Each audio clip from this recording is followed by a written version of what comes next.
تیسری ایک بات اور بڑی ضروری ہے اور میرا دل کرتا ہے یہ تقریر روز کی جائے. اخلاق حسنہ کا کمال یہ ہے کہ خوددار رہ کے زندگی گزارے، عزت نفس کے ساتھ. یہ ہاتھ پھیلانا چھوڑ دیں، یہ امیروں کی جیبیں دیکھنی چھوڑ دیں. آپ یقین کریں کبھی بڑی بڑی تکلیف ہوتی ہے. ایک اجتماع میں، ایک پروگرام میں میں گیا تو وہاں قاری صاحب نے ایک صاحب کا MP صاحب کو بلایا ہوا تھا، تو کھانے کی میز پہ بیٹھے تو وہ علماء کو نصیحتیں کر رہے تھے. آپ لوگ یہ جمعہ پڑھایا کریں، آپ کو پتہ نہیں ہے لوگ کہاں چلے گئے، آپ لوگوں کو لڑائے نہیں.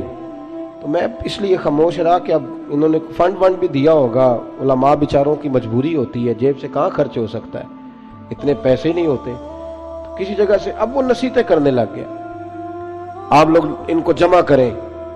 کیوں بھلا؟ اس لیے کہ اگر خودداری ہو نا تھوڑے پہ گزارے کا تو پھر ان جیسے لوگوں کی ضرورت نہیں پڑتی. یہ جب ان سے کوئی تھوڑا سا آپ توقع رکھتے ہیں پھر یہ ظلم کرتے ہیں. تھوڑی دیر کے بعد پھر کہنے لگا جی میں آپ کو مضمون دیتا ہوں اگلے جمعے کا،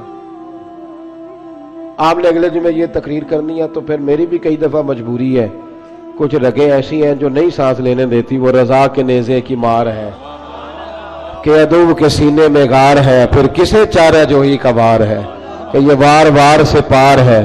تو کئی دفعہ مجبوری ہوتی ہے نا، اٹ سٹ تے پکھڑا کوار گندل اسی اور بھی بوٹیاں جاننے ہیں. تو وہ مطلب اس نے سمجھا کہ سارے ایسے ہیں. تو کہنے لگا جی پھر بولے آپ وعدہ کرتے ہیں. میں کہا چوری صاحب کی کم کر دے ہو؟ کہتا پانڈے بنانے. میں کیوں ہی بنایا کرو تیان نال، یہ علماء کے معاملات میں مداخلت بند کر دے. آپ کو کیا پتا کیا موضوع بیان کرنا ہے؟ آپ علماء کو مشورہ دیں گے جائے کام کریں اپنا. کبھی کسی نے اٹھ کے پائلٹ کو مشورہ دیا کہ جہاز صحیح چلا؟ اس کے پاس ٹریننگ ہے، وہ مرضی کرے گا، جس طرح کا اس کا دل کرے گا وہ چلائے گا. کبھی کسی نے بس کے ڈرائیور کو اٹھ کے مشورہ دیا کہ یہ والا گیئر لگا، گاڑی یہ گیئر مانگ رہی ہے؟ آپ خدا کا خوف کریں، یہ 8 سال مدرسے میں پڑھا ہے، اس کو پتہ ہے اس نے کیسے کر کے دین چلانا ہے. اور علماء نے الحمدللہ علماء یہ جتنی آپ کو کہتے ہیں جی مولویوں نے کیا کیا ہے، تو میں نے کہا مسجدیں کم ہوتی ہیں، قرآن سنانے والے زیادہ ہوتے ہیں. یہ علماء کی محنت ہے اللہ کے فضل سے. ہر مسجد میں اذانیں ہوتی ہیں، جمعے کا خطبہ ہوتا ہے، یہ علماء کی محنت. اور پھر میں نے ان سے قبلہ سے بھی عرض کی، میں نے کہا چھوڑ دے آپ ہمیں بلائیں، مسجد والا سپیکر چلائیں، اب کوئی بندوبست نہ کریں، اب مسجد کی چٹائیاں بچھائیں. ہم کو محتاج ہے کہ ہمیں بہت زیادہ بندوبست ہوگا تو نوٹ گریں گے تو تب بھی تقریر ہوگی. یہ رسول اللہ کا دین ہے. اگر کفار مکہ کے مجمع میں کھڑے ہو کے اکیلے جناب ابو بکر صدیق مصطفیٰ کی شانیں بیان کر سکتے ہیں تو ہم بھی ہر جگہ کھڑے ہو کے بیان کر سکتے ہیں. کوئی ایسا مشکل کام نہیں ہے.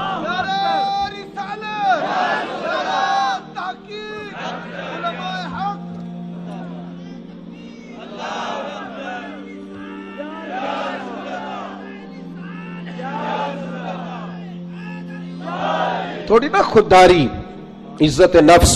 یہ غریبوں کو مشورہ دے رہا ہوں، چھوڑ دیں آپ چودھریوں کی گاڑیوں کے پیچھے بھاگنا، کچھ بھی نہیں ہوتا. آپ چھوڑ دیں ان کی پرواہ کرنی. آپ ایک ایک بچے کو خود خرچ اٹھائیں. آپ خود دیکھیں ہم نے کیسے ان کو لے کر کے آگے جانا. خودداری سے جیئیں، عزت نفس. ایک بات مجھے بتاؤ، جس نے حرام کا مال کمایا ہے اور روزانہ چھوٹے گوشت سے روٹی کھاتا ہے وہ زیادہ اچھا ہے یا جو حلال کھاتا ہے پر اچار سے کھاتا ہے وہ زیادہ اچھا ہے؟ آپ عجیب بات کرتے ہیں میاں. میرے ابا جی سے ایک دفعہ میں نے پوچھا ابا جی آپ کو پسند کیا ہے؟ کہنے لگے جو پتر بھوک لگی ہوئے تو ہر شے پسند ہوندی ہے، تے نہ لگی ہوئے تو نخرے ہی ہوندے نے. اور دوپہر کو بھوک لگی ہو تو اچار بڑا چسکا دیتا ہے، کبھی کھا کے دیکھیں. شرط یہ ہے کہ بھوک لگی ہو. چٹنی کی جو لذت ہوتی ہے وہ اور ہوتی کوئی نہیں. آپ مہربانی کریں، گڑ سے بھی روٹی گزر جاتی. میں نے الحمدللہ خود پیاز سے کھانا کھایا. میں دوپہر کو گھر آیا اسکول سے تو اماں جی سے پوچھا اماں جی روٹی ہے؟ کہنے پتر کوئی نہیں. تو میں نے کہا میں نے کھانا کھانا ہے. تو اماں کہنے لگی بیٹے دو ہی حل ہے، یا تو میں کسی سے قرض لوں اور تمہارے لیے 2 ٹائم سالن پکایا کروں، اور یا پھر تم سیانے ہو جاؤ.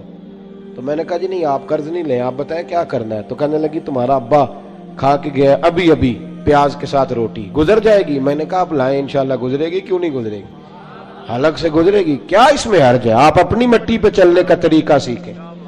کسی کے سنگ مرمر پہ چلو گے تو پھسل جاؤ گے. آپ چھوٹی مسجد میں گزارا کریں. آپ خودداری سے جیئیں. عزت نفس حسن ہے زندگی کا.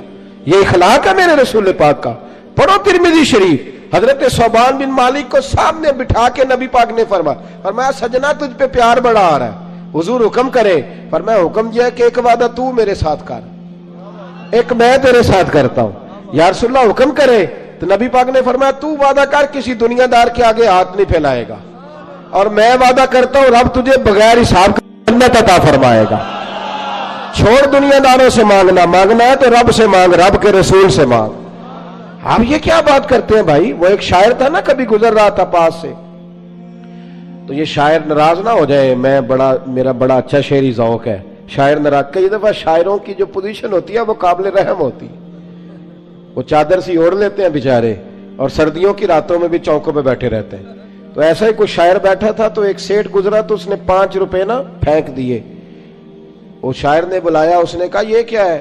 کہنے لگا جی وہ مسئلہ یہ ہے کہ آپ کی حالت بڑی عجیب تھی, تو میں نے کہا چلو خرچہ چل جائے گا. تو اس نے کہا اٹھا اپنے پیسے, میرا تو عشق میں یہ حال ہے, ورنہ میں کوئی سیٹھوں کا محتاج تو نہیں نا. اس نے ایک شعر کہا تھا, مجھے زندگی بھر رہ گیا, کبھی کبھی جب اپنی موج میں ہوتا ہوں تو اکیلا بھی پڑھتا رہتا ہوں. وہ شاعر اس سیٹ سے کہنے لگا یہ آرزو کرم اور میں آپ سے کروں, یہ آرزو کرم اور میں آپ سے کروں, یہ بھیک اس کو دیجئے جس کا خدا نہ ہو, یہ بھیک اس کو دیجئے جس کا خدا نہ ہو. ہارون رشید بیٹھے گزر رہے تھے, تو حضرت بہلول دانا بیٹھے تھے. تو بہلول دانا زمین پہ بیٹھے, ہارون رشید ہاتھی کی سواری کر رہا تھا, لشکر تھا دائیں بائیں آنا جانا. بہلول دانا زمین پہ بیٹھے تھے, مٹی کے ساتھ کھیل رہے تھے. ہارون رشید آیا, السلام علیکم بابا جی کیسے ہو؟ فرمایا بڑا شکر ہے اللہ کا. یہ شکر ہوتا ہے مزیدار قسم کا. میں نا مدرسے میں لگے ہوئے تھے مستری, تو ایک طالب علم بڑا پریشان رہتا تھا کہ روٹی جو ہے نا وہ اس طرح کی پکنی چاہیے. تو میں نے اس کو بلایا کھڑکی سے, میں نے کہا ادھر آ تجھے ایک منظر دکھاؤں. وہ مزدور نا دوپہر کو روٹی لاتا ہے, ساتھ دیہڑی لگا ہوتا ہے نا جو, تو میں نے کہا وہ دیکھ مزدور کھانا کھانے لگا ہے. وہ اچار 2 روٹیوں کے بیچ رکھ کے لایا ہے, اور پھر ٹوٹیوں پہ بیٹھ کے اس نے ہاتھ دھوئے, پھر پانی کا گلاس بھرا, پھر اس نے جب روٹی کھولی نا تو وہ پونے کو بھی سارا اچار لگا ہوا تھا, اور پھر اس نے کئی دفعہ بسم اللہ پڑھی. اور پھر جب وہ روٹی کھا رہا تھا, روٹی کھا کے پھر اس نے پونا لپیٹا, اور اس کی آنکھوں میں ریت تھی, پر جب وہ شکر ادا کر رہا تھا نا, اور ہاتھ باندھ کے آسمان کی طرف دیکھ رہا تھا, تلفظ تو اتنا اچھا نہیں تھا اس کا, پر اس کی باڈی لینگویج کہہ رہی تھی جو بیان کر رہا ہے نا وہ روحوں سے بیان کر رہا ہے, وہ اندر سے آواز آ رہی ہے اندر سے. یہ 300 روپیہ شام کو مزدور کو دیہڑی ملتی ہے, تو وہ 3 دفعہ ہاتھ صاف کرتا ہے, پھر بسم اللہ شریف کہہ کے پکڑتا ہے. تو جو خطیب صاحب کہتے ہیں کہ وہ 35,000 اکاؤنٹ میں کرا دینا, انہوں نے تو کبھی بسم اللہ نہیں پڑھی. یہ جب آپ ایسے نوٹ پھینکتے ہو تو کبھی نعت خواہ کو دیکھا بسم اللہ پڑھتے ہوئے؟ سوال ہی نہیں پیدا ہوتا. اس کو تو پتہ ہے کہ اب کون سا شعر ہے جو بار بار پڑھوں گا تو اس پہ نوٹ آئیں گے, اس کو تو پتہ ہے. اور ساتھ یہ بھی کہہ رہا ہے کہ میں نبی پاک کے طرف سے آتا ہے تو کھاتا ہوں. تو یہ کیوں کہہ رہا تھا پہلے 25,000 بھیجو تو پھر آؤں گا؟ اس کی کیا ضرورت تھی؟ اگر تو حضور کے نام پہ کھاتا ہے نا تو پھر سیٹھوں سے سوال کرنے کی ضرورت ہی نہیں. مصطفیٰ کریم جب دیتے ہیں تو شان کے ساتھ دیتے ہیں, اور گھر بیٹھے بٹھائے بھی عطا کر دیتے ہیں, پھر ضرورت نہیں. بہلول دانا بیٹھے تھے تو ہارون رشید قریب سے گزرا, بابا کیا حال ہے؟ کہ بڑا اچھا. کہنے لگے بابا کوئی حکم ہی کر دے. تو بابا جی مسکرا پڑے, کہنے لگے تجھے کون دیتا ہے؟ کہنے لگا اللہ. تو فرمایا مجھے. کہا اللہ. تو حضرت بہلول دانا فرمانے لگے یہ تو نہیں نہ ہو سکتا کہ اللہ ہارون رشید کو دیتا جائے اور بہلول دانا کو بھول جائے, یہ تو نہیں نہ ہو سکتا. جا اپنا کام کر میاں, تو کس چکر میں الجھ گیا؟ خودداری سے جیئیں, عزت نفس, پھٹے کپڑے پہن کے گزارا کریں. خبردار, باوقار آدمی شاندار ہوتا ہے, باوقار آدمی شاندار ہوتا ہے.